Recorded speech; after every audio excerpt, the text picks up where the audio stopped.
La montagne de l'attente.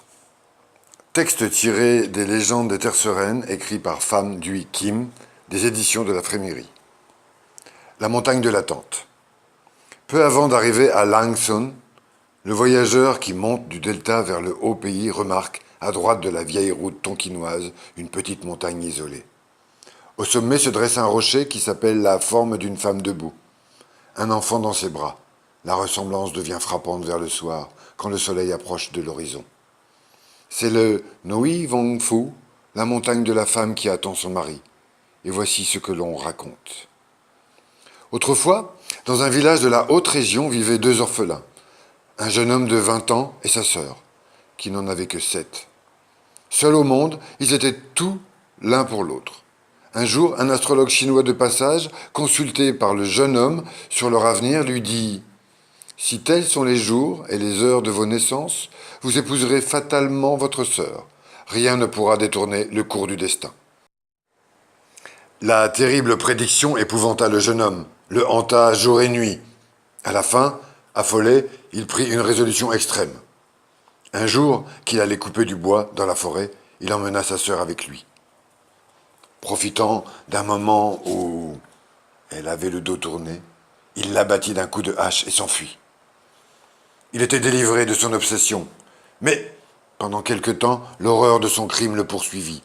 Il changea de nom, recouvra peu à peu le calme et finit par s'établir à Lang Son.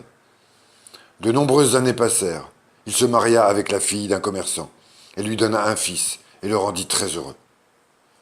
Un jour, pénétrant dans la cour intérieure, il trouva sa femme en train de sécher ses longs cheveux noirs, assise en plein soleil. Elle lui tournait le dos et ne l'avait pas vu rentrer.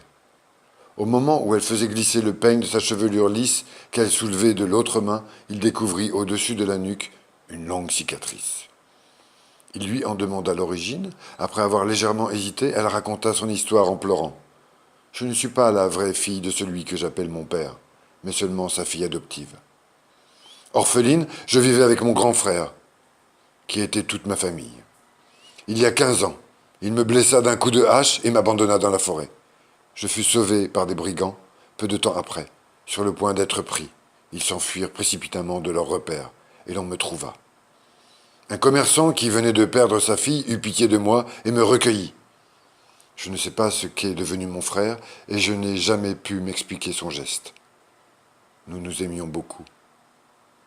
Le visage de la jeune femme était baigné de larmes.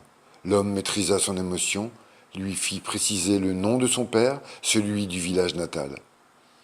Quand il n'y eut plus de doute possible, il réussit à garder pour lui l'épouvantable secret. Mais il eut honte et horreur de lui-même et se sentit incapable de continuer sa vie commune. Il inventa un prétexte pour s'éloigner. Pendant les 6 mois que devait durer son voyage, sa femme attendit, patiente et résignée. Mais le délai était passé depuis longtemps, et elle était toujours seule avec son enfant. Chaque soir, elle le prenait dans ses bras et grimpait sur la montagne pour guetter de loin le retour de l'absent. Arrivée au sommet, elle restait debout, les yeux fixés sur l'horizon. Elle fut changée en pierre, et c'est ainsi qu'on peut encore la voir droite sur le ciel, immobile dans son éternelle attente. Nombreux sont les vers inspirés au poète anamite par la montagne légendaire. En voici quelques-uns, autant qu'il en reste dans une traduction. Jour après jour, mois après mois, année après année, penser et penser, croire et croire, attendre et attendre. Si loin, à 1000 lieues, amis, le sentez-vous. Au soleil dans la nuit, par le vent, sous la pluie, ce cœur tout d'or, durable et de pierre constante.